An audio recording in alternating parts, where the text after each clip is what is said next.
Hello friends, welcome to target and goal. Friends, घटना चक्र pointer chemistry जो पढ़ रहे हैं उसमें से आज का टॉपिक है विविध, और ये लास्ट टॉपिक है अपना। तो ये आखिरी वीडियो है केमिस्ट्री में, घटना चक्र पॉइंटर केमिस्ट्री में। तो चलिए शुरू करते हैं ये विविध। तो विविध में देखिए जो सम्मिलित चीज़ें रहती हैं वो रहेंगी, तो इसको शुरू करते हैं। तो पहले इसमें कथन और कारक दिए हुए हैं। कथन में है ओजोन जल के सूक्ष्म जीवों को मार देती है, और कारण दिया हुआ है ओजोन रेडियो एक्टिव नहीं है। तो यहाँ पर देखिए कथन और कारण दोनों सही हैं, लेकिन यहाँ पर जो कारण है वो कथन की व्याख्या नहीं कर रहा। क्यों? क्योंकि जो ओजोन है वो सूक्ष्म जीवों को, जल के सूक्ष्म जीवों को मार देती है, और डेफिनेटली ये ओजोन जो है वो रेडियो एक्टिव नहीं है, लेकिन ये अपने एक विशेष गुण के कारण सूक्ष्म जीवों को मार देती है। अब यहाँ पर देखिए हमें सुमेलित करना है। तो खोजों के हिसाब से तो मेसान की खोज किसने की थी? हिडेकी युकावा ने की थी मेसान की खोज। पॉजिट्रॉन की खोज की थी CD एंडरसन एवं UF हेस ने। सूर्य एवं तारों में ऊर्जा, मतलब सूर्य और तारों में ऊर्जा जो है, एनर्जी है, वो कैसे बनती है, ये H. बेथे ने खोजा था। परायूरेनियम तत्वों का संश्लेषण, ये किसने खोज किया था? ये GT सीबोर्ग। तो GT सीबोर्ग ने ये खोजा कि परायूरेनियम जो तत्व है उनका संश्लेषण कैसे होता है। मच्छर भगाने वाली दवाई में सक्रिय रसायन होता है, वो क्या होता है? एलिथ्रिन। तो एलिथ्रिन होता है मच्छर भगाने वाली दवा में, इसीलिए वो उनको पसंद नहीं आता, उसकी सुगंध, तो वो भग जाते हैं। अग्निशामक में काम आती है। अग्निशामक यानी कि जो यंत्र जिससे कि हम आग को बुझाते हैं, उसमें कार्बन डाइऑक्साइड होती है। कार्बन डाइऑक्साइड बुझाने का काम करती है। जो ऑक्सीजन O2 है वो जलाने का काम करती है। अगर ऑक्सीजन नहीं हो तो आग नहीं लगाई जा सकती है। और ये कार्बन डाइऑक्साइड इस प्रकार से बुझाती है गैस की, जैसे आग यदि जल रही है मान लीजिए, इसके ऊपर से ये एक लेयर बना देती है, और जैसे इसके ऊपर से कार्बन डाइऑक्साइड लेयर बना देगी तो इसको ऑक्सीजन नहीं मिलेगी आग को। तो ऑक्सीजन जैसे उसको नहीं मिलेगी तो वो बुझ जाएगी, मतलब कि बंद हो जाएगी, जलना बंद हो जाएगा। तो इसलिए जलने के लिए ऑक्सीजन आवश्यक और बुझाने के लिए कार्बन डाइऑक्साइड आवश्यक होती है। आग बुझाने वाले संयंत्र में कार्बन डाइऑक्साइड पैदा होती है। ये कैसे पैदा होती है? ये होती है सोडियम बाइकार्बोनेट तथा तनु सल्फ्यूरिक अम्ल। तो जो वो मशीन होती है आग बुझाने वाली, उसके अंदर सोडियम बाइकार्बोनेट और तनु सल्फ्यूरिक अम्ल, इन दोनों को भरा जाता है, और इनके मिक्सचर से ही कार्बन डाइऑक्साइड गैस उत्पादित होती है, जो कि आग बुझाने में काम आती है। वह यौगिक जिसका उपयोग अग्निरोधक कपड़ा बनाने में किया जाता है वो होता है एल्यूमिनियम सल्फेट। तो एल्यूमिनियम सल्फेट अग्निरोधक कपड़े, तो जो आग बुझाने वाली जो टीम होती है उनको ये कपड़े दिए जाते हैं जिनमें आग नहीं लगती है, और वो एल्यूमिनियम सल्फेट के बने होते हैं। पाइरेथ्रम, रोटिनॉन तथा एफेड्रिन में से मच्छर प्रतिकर्षी के रूप में प्रयोग किया जाता है। तो ये क्या होता है? पाइरेथ्रम। तो पाइरेथ्रम का उपयोग जो है वो मच्छर के प्रतिकर्षण के लिए काम करता है। मच्छर कॉइल में प्रयोग होने वाला पाइरेथ्रिन प्राप्त होता है। ये कैसे प्राप्त होता है? ये प्राप्त होता है पौधे से। तो एक बीजीय पौधे से पाइरेथ्रिन प्राप्त होता है, जो कि मच्छरों के लिए प्रतिकर्षी होता है। चूहे मारने का जहर जिस रासायनिक पदार्थ से बनता है वो होता है पोटेशियम साइनाइड। तो पोटेशियम साइनाइड जो होता है वो रोडोडेंट्स यानी कि चूहा है, इन सबको मारने का काम करता है। Zinc sulphide, lead sulphide, calcium phosphate तथा जिंक फास्फाइड में से चूहा विष के रूप में प्रयोग किया जाता है। तो चूहा विष के रूप में प्रयोग किया जाता है जिंक फास्फाइड। और जिंक जो चूहे मारने वाली दवा होती है एक्चुअली उसमें ही जिंक फास्फाइड होता है। तो इस प्रकार से वो इनके भगाने यानी मारने का काम करती है। रोडेंटिसाइड वह रसायन है जिनका उपयोग किया जाता है नियंत्रण के लिए। तो रोडेंटिसाइड का मतलब क्या? जो रोडोडेंट्स होते हैं उनको भगाने के लिए, उनको मारने के लिए उपयोग में आते हैं। तो रोडेंटिसाइड जो होते हैं वो चूहों के मारने के लिए मुख्यतः यूज किए जाते हैं। एल्यूमिनियम सल्फाइड का उपयोग क्या है? एल्यूमिनियम सल्फाइड का उपयोग है कीटनाशक के रूप में। तो कीटनाशक के रूप में एल्यूमिनियम सल्फाइड का उपयोग किया जाता है। समस्थानिक C614, तो देखिए जो कार्बन का एक समस्थानिक है यानी कि 6C14, ये किस काम में आता है? ये आता है फॉसिल्स यानी जीवाश्म की आयु निर्धारण के लिए। जीवाश्म वो पदार्थ या कहें कि वो जीव होते हैं जो बहुत पहले मर चुके होते हैं और वो चट्टानों के साथ में जुड़ जाते हैं, तो वो कहलाते हैं फॉसिल्स। और इनकी अगर आयु ज्ञात करनी है तब हम कार्बन C14 का यूज करते हैं। काष्ठ, अस्थि और शंख के पुरातात्वीय नमूनों का काल निर्धारण करने के लिए यूरेनियम 238, आर्गन आइसोटोप कार्बन 14 तथा स्ट्रांसियम 90 में से क्या उपयोग में आता है? तो देखिए ये कास्ट मतलब कि ये तो लकड़ी हो, हड्डियां हो, शंख हो, इन सब का अगर हमें आयु ज्ञात करना है तो उसके लिए हम कार्बन 14 प्रयोग करते हैं, ना कि यहाँ पर यूरेनियम 238 या अन्य चीज़ें। एक चीज़ और, यदि हमें किसी चट्टान का या फिर कहें पृथ्वी का जैसे हमें अगर आयु ज्ञात करनी है तब वहाँ पर हम यूरेनियम का उपयोग करते हैं, इसके समस्थानिकों का उपयोग करते हैं। लेकिन यहाँ पर अगर फॉसिल्स का हमें आयु ज्ञात करना है तो वहाँ पर कार्बन C14 का यूज किया जाता है। कार्बन डेंटिंग का प्रयोग मुख्यतः क्या है? वही है कि फॉसिल्स की उम्र निर्धारण के लिए कार्बन डेंटिंग यानी कि कार्बन C14 का यूज किया जाता है। कार्बन डेंटिंग एक प्रक्रिया है जिसमें से कार्बन C14 यूज किया जाता है। रेडियोधर्मी डेंटिंग एक प्रक्रिया है जिससे मापा जाता है। तो देखिए रेडियोधर्मी यहाँ पर प्रक्रिया, तो रेडियोधर्मी का प्रक्रिया का मतलब ये है, जैसे अभी हम यूरेनियम की बात किए थे, तो इससे अगर हमें इसके समस्थानिक से अगर हमें कुछ काम करना है तो वो हम काम कर सकते हैं चट्टानों की उम्र ज्ञात करने का। तो इसी को हम बोलते हैं क्या है? रेडियोधर्मी डेंटिंग। पृथ्वी की आयु का मापन किया जाता है, देखिए यूरेनियम विधि से, है ना।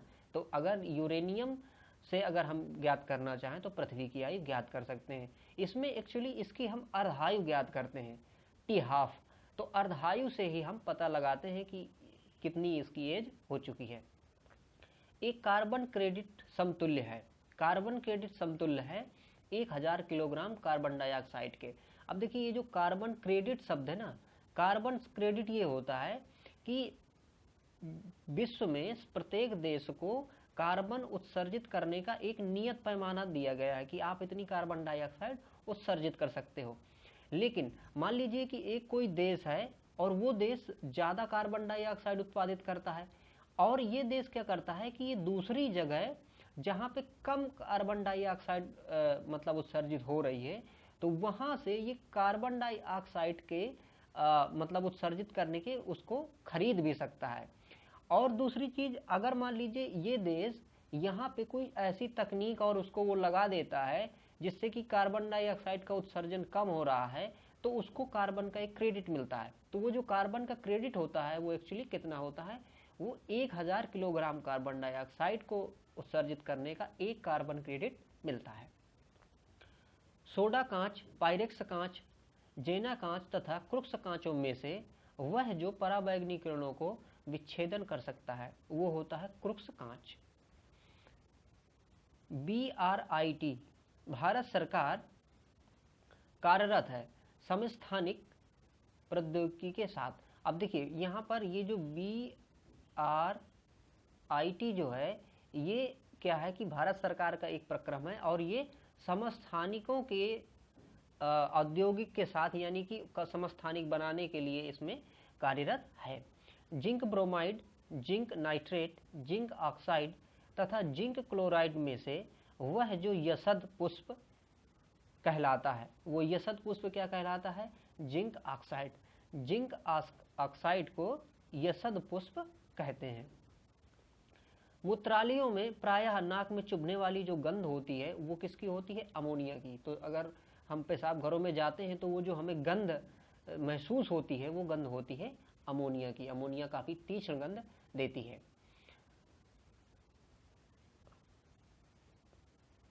यहाँ पर देखिए कथन दिए गए हैं कुछ और कथन के हिसाब से हमें सही करना है, लेकिन किस कंटेक्स्ट में है तो वो ये है, ब्रुकहेन नेशनल लेबोरेटरी के वैज्ञानिक दल, जिसमें भारतीय वैज्ञानिक भी सम्मिलित थे, ने एंटी हीलियम केंद्रक के रूप में सबसे भारी एंटी द्रव उत्पन्न किया। एंटी द्रव उत्पन्न करने की विविक्षा यानी विविक्षाएं हैं, तो इसकी विविक्षाएं या फिर विविक्षा कौन कौन सी हैं वो यहाँ पर दी गई हैं।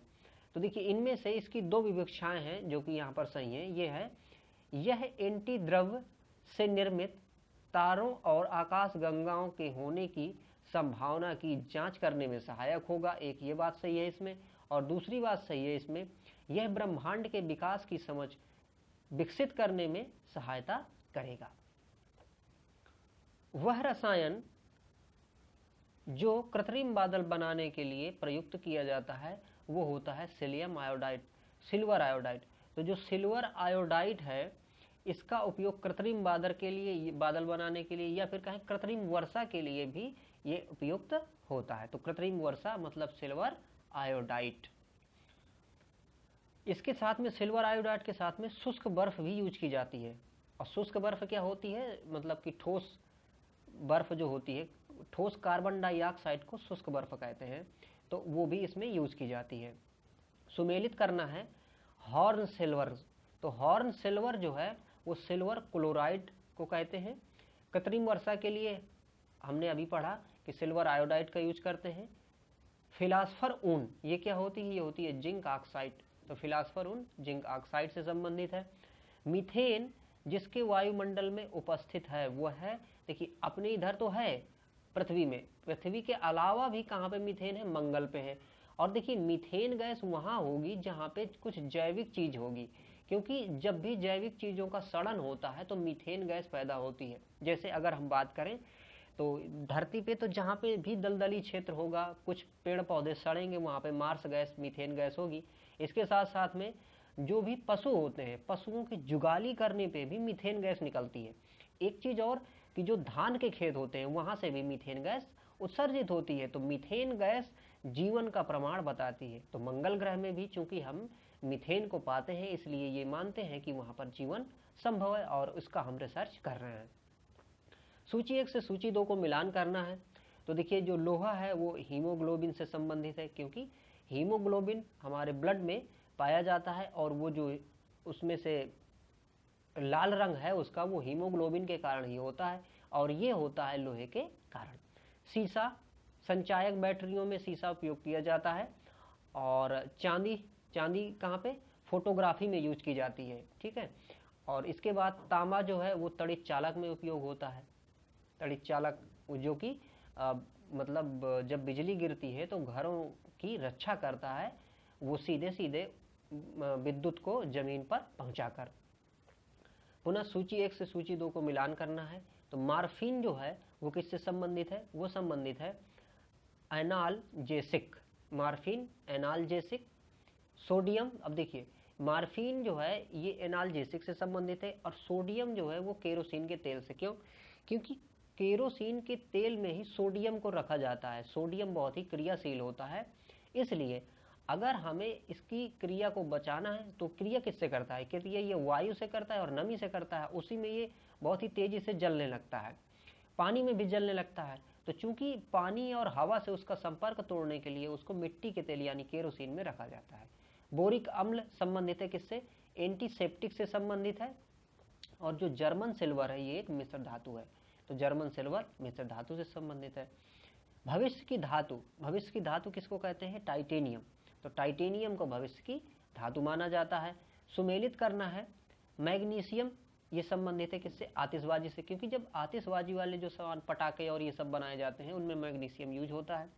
यूरेनियम का यूज किसमें होता है, परमाणु बम बनाने में। टंगस्टन जो होती है, इलेक्ट्रॉनिक जो बल्ब होते हैं उसका जो फिलामेंट बनता है, जैसे कि जो बल्ब होता है उसके अंदर जो तार इस प्रकार का एक लगा होता है जो जलता है, जिससे प्रकाश हमें मिलता है, वो किसका बना होता है, यानी उसे टंगस्टन कहते हैं, टंगस्टन धातु का होता है। और इलेक्ट्रॉनिक बल्ब होता है, इसको फिलामेंट कहते हैं, ये जो बना होता है ना। जिंक किससे संबंधित है, गैल्वेनीकरण से, क्योंकि गैल्वेनीकरण में क्या होता है कि जिंक की परत चढ़ा दी जाती है लोहे के ऊपर, जिससे कि जंग नहीं लगता है। रासायनिक दृष्टि से सिंदूर क्या है, सिंदूर होता है मर्क्यूरिक सल्फाइड। सिंदूर क्या होता है? Mercuric sulphide. पेट्रोल, बेंजीन तथा एल्कोहल में शुष्क धुलाई में प्रयोग किया जाता है। किसका? इन तीनों का प्रयोग शुष्क धुलाई में किया जाता है। तो देखिए पेट्रोल, बेंजीन, एल्कोहल शुष्क धुलाई में ये सब यूज आते हैं। लाल स्याही बनाई जाती है इओसिन से। इओसिन से लाल स्याही बनती है। नीला, लाल, हरा तथा काला में से रंग जो सोडियम क्रोमेट द्वारा आपूर्त होता है, तो सोडियम क्रोमेट द्वारा आपूर्त होता है लाल रंग, और लाल रंग की तरंग दैर्ध्य जो होती है वो सबसे ज़्यादा होती है। पुनः देखिए सुमेलित करना है। एसीटोन ये किससे संबंधित है? नाखून पालिश अपसारक से। कार्बन टेट्राक्लोराइड ये अग्निशामक से संबंधित है। और हाइड्रोजन पराक्साइड घावों की मरहम पट्टी में यूज होता है। और द्रव अमोनिया जो है वो प्रशीतकों में यूज की जाती है, मतलब कि रेफ्रिजरेशन का काम जहाँ होता है वहाँ द्रव अमोनिया यूज होती है। और जैसे बाकी अगर घरों में करना है तो वहाँ पे हम इसका यूज न करके दूसरे प्रशीतकों का भी प्रयोग करते हैं। पुनः देखिए हमें सुमेलित करना है। फास्फोरस ऑक्साइड, फास्फोरस ऑक्साइड माचिस बनाने में फास्फोरस ऑक्साइड का यूज करते हैं। मैग्नीशियम डाइऑक्साइड शुष्क सेल में यूज होता है। हाइड्रोक्लोरिक एसिड संचायक HCl जो होता है देखिए संचायक सेल में यूज होता है। यूरेनियम जो है वो परमाणु बम बनाने में काम आता है। माचिस बनाने में प्रयोग किया जाता है किसका? फास्फोरस का प्रयोग किया जाता है क्योंकि ये बहुत क्रियाशील होता है। दिया सलाई के निर्माण में उपयोग किया जाता है लाल फास्फोरस। लाल फास्फोरस यूज किया जाता है, सफ़ेद नहीं, क्योंकि सफ़ेद बहुत ज़्यादा क्रियाशील होता है, इसलिए लाल फास्फोरस यूज करते हैं। वह तत्व जिसको वायु तथा अंधेरे में रखा जाता है तो स्वतः दीप्त हो उठता है, वो होता है क्या? श्वेत फास्फोरस। तो श्वेत फास्फोरस इतना ज़्यादा क्रियाशील है कि अगर हम उसे खुले में रख देते हैं तो वो स्वतः दीप्त हो उठता है, मतलब कि स्वतः जलने लगता है, वो ऑक्सीजन से क्रिया कर लेता है बहुत ही तेजी से। इसलिए हम माचिस में जैसा हमने चर्चा की कि लाल फास्फोरस का यूज करते हैं, ना कि व्हाइट मतलब सफ़ेद फास्फोरस का। कार्बन नैनो ट्यूब बनाई जाती है सुमियो आईजी मान से। तो कार्बन नैनो ट्यूब जो है वो सुमियो आईजी मान ने, इसने मतलब सुमियो आईजी मान ने बनाई थी। भारत में निम्न ताप ऊष्मीय विलवणीकरण सिद्धांत पर आधारित प्रतिदिन 1 लाख लीटर आलवण जल उत्पादन के लिए प्रथम विलवणीकृत संयंत्र जो बनाया गया वो कहाँ पे? करावती में बनाया गया था। अब देखिए करावती कहाँ है? ये जो लक्षद्वीप है, लक्षद्वीप कई द्वीपों का समूह है, उनमें से एक करावती है। तो ये करावती द्वीप में हमने एक ऊष्मा के द्वारा जो सागर का जल है उसको विलवणीकृत मतलब वाष्पन के द्वारा विलवणीकृत करके हमने पेयजल के रूप में उसको कन्वर्ट किया था। तो ये पहला संयंत्र था भारत का। वही चीज़ है देखिए भारत में विलवणीकरण के लिए जो संयंत्र लगाया गया तो सबसे पहला लक्षद्वीप जो कि केंद्र शासित प्रदेश है या फिर कहें उसके करावती में लगाया गया। क्षारीय भूमि सुधारक के रूप में कार्य करता है। अगर क्षारीय भूमि हो गई है तो उसके सुधार के लिए क्या कर सकते हैं? हम कैल्शियम सल्फेट का यूज कर सकते हैं। इडेफिक, क्लाइमेटिक, बायोटिक तथा टोपोग्राफी में से मृदा से संबंधित है क्या? इडेफिक। तो जो इडेफिक है ये मृदा से संबंधित है। द्रवित ऑक्सीजन या द्रवित हाइड्रोजन को औद्योगिक स्तर पर प्राप्त करने में प्रयुक्त प्रौद्योगिकी क्या कहलाती है? क्रायोजेनिक्स। क्रायोजेनिक्स में बहुत ही मतलब कम तापमान पर ऑक्सीजन और हाइड्रोजन को मिलाया जाता है। इसी तकनीक को हम कहते हैं क्रायोजेनिक्स। और इस तकनीक से बहुत ज़्यादा ऊर्जा हमें मिलती है जिसका यूज हम रॉकेट छोड़ने में भी करते हैं। ध्रुव पर्दे युद्ध में छिपने एवं शत्रु को छलने में प्रयोग किए जाते हैं। धूम पर्दे कैसे बनते हैं? ये बनते हैं टाइटेनियम ऑक्साइड के अति सूक्ष्म कणों के कोलाइड प्रकीर्णन से। तो युद्ध में अगर हम छिपना चाहते हैं, शत्रु को भ्रमित करना चाहते हैं, तब हम इस प्रकार का काम करते हैं, मतलब धुएं के हम पर्दे बना सकते हैं कि उन्हें दिखेगा ही नहीं और हम जा सकते हैं, तो इधर से उधर हो सकते हैं, मूव कर सकते हैं। तो ये जो होते हैं ये धूम के पर्दे होते हैं, जो कि टाइटेनियम ऑक्साइड के अति सूक्ष्म कणों का एक कोलाइड प्रकीर्ण होता है एक्चुअली। ये यहाँ पर देखिए कथन दिए गए हैं और इन कथनों में से फिर बताना है कौन से कथन सत्य हैं। तो पहला कथन दिया है, विकास का सिद्धांत प्रतिपादित किया गया था चार्ल्स डार्विन के द्वारा। ये बात एकदम सही है, विकास का सिद्धांत चार्ल्स डार्विन ने दिया था। जब दो हल्के नाभिक परस्पर संयुक्त होकर एक भारी तत्व के नाभिक की रचना करते हैं तो इस प्रक्रिया को नाभिकीय संलयन कहते हैं। ये भी एकदम सही है। ड्राई आइस यानी कि सूखी बर्फ है ना, तो सूखी बर्फ क्या होती है? ठोस कार्बन डाइऑक्साइड। जब कार्बन डाइऑक्साइड को हम निम्न ताप पर कंप्रेस करते हैं तो वो द्रव ना होकर सीधे सीधे ठोस में बदल जाती है, इसीलिए इसको ठोस मतलब कि ड्राई आइस, ठोस बर्फ कहते हैं। टेलीफोन का जो मतलब सबसे पहले इजाद करता है वो कौन था? Graham Bell. तो ये भी बात यहाँ पर सही है। तो इस प्रकार से चारों कथन यहाँ पर सही है। शुष्क सेल बैटरी में विद्युत अपघट्यों के रूप में प्रयोग किया जाता है क्या? अमोनियम क्लोराइड और जिंक क्लोराइड। तो अमोनियम क्लोराइड और जिंक क्लोराइड का यूज किया जाता है शुष्क सेल में। एक शुष्क सेल में इलेक्ट्रोलाइट्स की तरह इस्तेमाल होता है क्या? अमोनियम क्लोराइड एवं जिंक क्लोराइड का। कथन और कारण दिए हुए हैं। कथन है, एक शुष्क सेल आवेशित नहीं किया जा सकता है, और यहाँ पर कारण दिया हुआ है, शुष्क सेल में होने वाली अभिक्रिया उत्क्रमणीय होती है। अब देखिए, तो यहाँ पर क्या है कि कथन तो सही है, लेकिन यहाँ पर ये जो कारण है ये गलत है। देखिए, दो तरह की अभिक्रियाएं होती हैं, एक होती है उत्क्रमणीय और एक होती है अनुत्क्रमणीय। तो जो उत्क्रमणीय अभिक्रिया होती हैं उनमें एक दिशा से दूसरी दिशा, दूसरी दिशा से एक दिशा, दोनों तरफ आया जाया जा सकता है, इसे उत्क्रमणीय कहते हैं। और जो अनुत्क्रमणीय होती हैं वो एक प्रोडक्ट से दूसरे प्रोडक्ट को बनाने के बाद में फिर वापस नहीं किया जा सकता है, वो अनुत्क्रमणीय होती हैं। तो ये प्रक्रिया होती है। लेकिन यहाँ पर कह रहा उत्क्रमणीय है। अगर उत्क्रमणीय होता तो शुष्क सेल के निरावेशन के बाद में उसको पुनः आवेशित किया जा सकता था। एक सूखी सेल में पाई जाती है क्या? रासायनिक ऊर्जा, और रासायनिक ऊर्जा को विद्युत ऊर्जा में कन्वर्ट किया जाता है। एक कार बैटरी में प्रयुक्त विद्युत अपघट्य, जो कार की बैटरी होती है उसमें विद्युत अपघट्य सल्फ्यूरिक अम्ल होता है H2SO4। सोडियम सल्फेट, नाइट्रिक अम्ल, सल्फ्यूरिक अम्ल तथा पोटेशियम नाइट्रेट विद्युत अपघट्यों में या विद्युत अपघट्यों के विलयन में से कार बैटरियों में यूज किया जाता है क्या? सल्फ्यूरिक अम्ल यानी H2SO4 का यूज किया जाता है बैटरियों में। टार्च लाइट, विद्युत छुरक यानी कि सेवर आदि साधनों में सामान्यतः प्रयुक्त आवेश बैटरियों में इलेक्ट्रोड के रूप में प्रयुक्त होता है निकिल और कैडमियम। मिलान करना है। देखिए, फ्रेयान प्रशीतक, फ्रेयान एक द्रव होता है जो प्रशीतक में यानी रेफ्रिजरेटर में प्रयोग होता है। टेट्राएथिल लेड, ये क्या होता है? ये एंटी नॉक एजेंट होता है।